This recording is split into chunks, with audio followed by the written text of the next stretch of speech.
Spesialis pelaku pencurian kabel optik milik Telkom ditangkap polisi.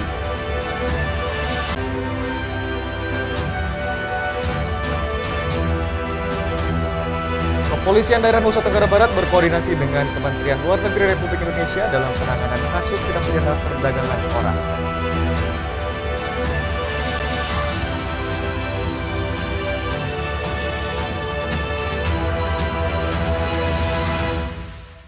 Apa kabar pemirsa? Kembali kami menjumpai Anda di iNews NTB. Informasi penting dan menarik akan kami sajikan untuk Anda. Selengkapnya bersama saya, Ferdi. Inilah iNews NTB selengkapnya.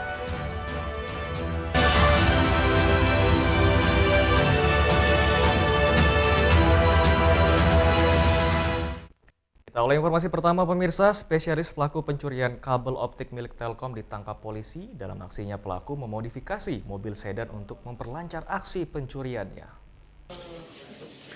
Jajaran Polsek Lembar, Lombok Barat, Nusa Tenggara Barat berhasil bekuk spesialis pencuri tiang kabel fiber optik milik Telkom di sejumlah titik di Kecamatan Kerung dan Lembar.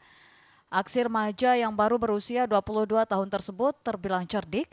Dalam melancarkan aksinya, pelaku modifikasi mobil jenis sedan menjadi mesin las dan alat pemotong besi yang terpasang di bawah mobil yang dilengkapi tabung oksigen untuk menghidupkan mesin las.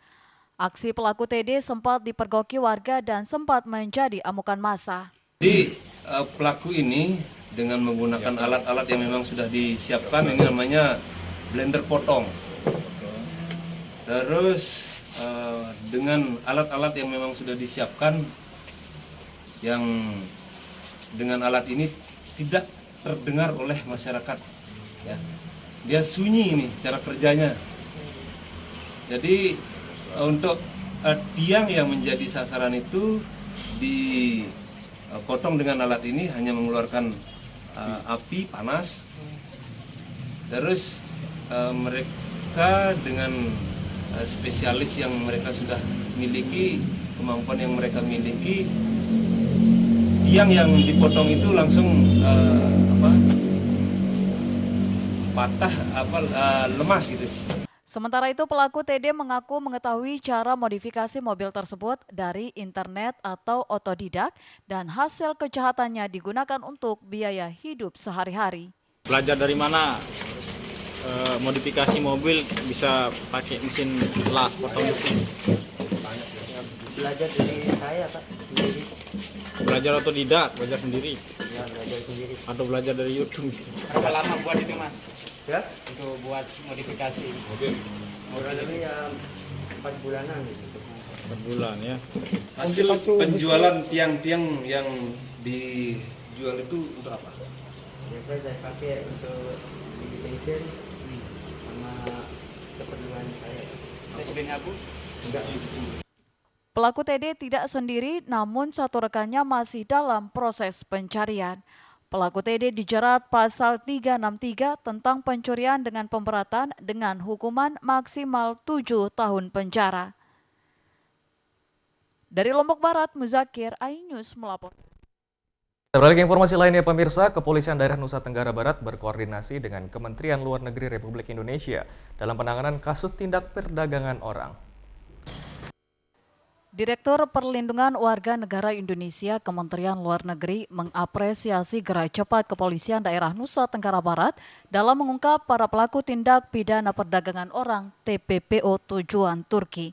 Pasalnya dalam waktu yang tidak terlalu lama, penyidik Subdit 4 Renakta Ditreskrimum Polda NTB berhasil mengungkap sindikat pelaku TPPO tersebut. 6 orang terduga pelaku yang terdiri dari 2 sponsor dan 4 pekerja lapangan berhasil diamankan, kendati bos atau penyandang dana dinyatakan menjadi DPO dan berada di luar negeri. Untuk pengungkapan kasus TPPO yang melibatkan 8 korban dari warga NTB. Kementerian Luar Negeri menaruh perhatian besar terhadap kasus-kasus TPPO ini.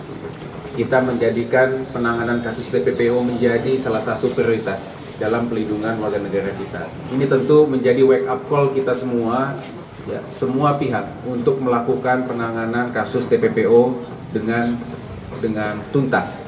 Sementara itu, Kapolda NTB menyatakan apresiasi Kemnelu RI terkait keberhasilan pengungkapan kasus TPPO tidak menjadikan pihaknya merasa puas dan berbangga karena pengungkapan kasus TPPO diibaratkannya seperti fata morgana. Kapolda NTB menginstruksikan jajarannya bekerja lebih keras lagi dalam mengungkap kasus TPPO dan memburu jaringannya sampai tuntas. Sementara terhadap 6 pelaku TPPO yang sudah diamankan ditetapkan tersangka dan dikenakan pasal berlapis dengan ancaman 15 tahun penjara. Dari Mataram, Hari Kasidi, iNews melaporkan. Besar ribuan botol miras berbagai merek di saat operasi Pekat Rinjani 2023. Giat operasi tersebut guna terciptanya Kamtipnas yang kondusif saat bulan suci Ramadan berlangsung. Inilah sebagian dari barang bukti ribuan botol berbagai merek dan tradisional yang berhasil diamankan di Tel Res Narkoba Polda NTB dalam operasi Pekat Rinjani 2023 karena tidak mengantongi izin. Direktur Reserse Narkoba Polda NTB menegaskan operasi Pekat Rinjani 2023 akan terus digencarkan selama bulan suci Ramadan guna memberantas peredaran miras ilegal di tengah masyarakat. Pada bulan Ramadan tetap kita melakukan kegiatan operasi miras ini dengan kegiatan rutin yang ditingkatkan. Jadi untuk kekhusuan selama bulan Ramadan, maka operasi kegiatan miras tetap kami laksanakan agar tentramnya bagi pemeluk agama Muslim yang melaksanakan kegiatan ibadah Ramadan. Masyarakat diminta membuat aduan atau melaporkan kegiatan penjualan miras tak berizin dan akan langsung ditindaklanjut oleh pihak kepolisian. Dari Mataram, Hari Kasidi, iNews melaporkan. iNews NTB akan segera kembali, tetaplah bersama kami.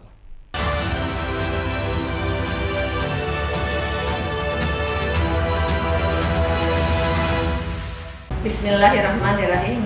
Assalamualaikum warahmatullahi wabarakatuh. Saya Hajah Baisti Rupaidah, Ketua DPRD Provinsi Nusa Tenggara Barat, atas nama pimpinan dan segenap anggota DPRD Provinsi Nusa Tenggara Barat mengucapkan marhaban ya Ramadan, bulan yang penuh berkah dan ampunan. Selamat menjalankan ibadah puasa Ramadan tahun 1444 Hijriah. Wassalamualaikum warahmatullahi wabarakatuh.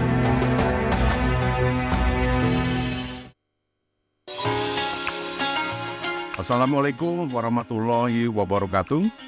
Saya Kapolda Nusa Tenggara Barat, Irjen Pol Dr. Andes Joko Purwanto mengucapkan marhaban ya Ramadan. Selamat menunaikan ibadah puasa Ramadan 1444 Hijriah. Semoga puasa dan ibadah kita diterima oleh Allah Subhanahu wa taala. Amin ya robbal alamin. Wassalamualaikum warahmatullahi wabarakatuh.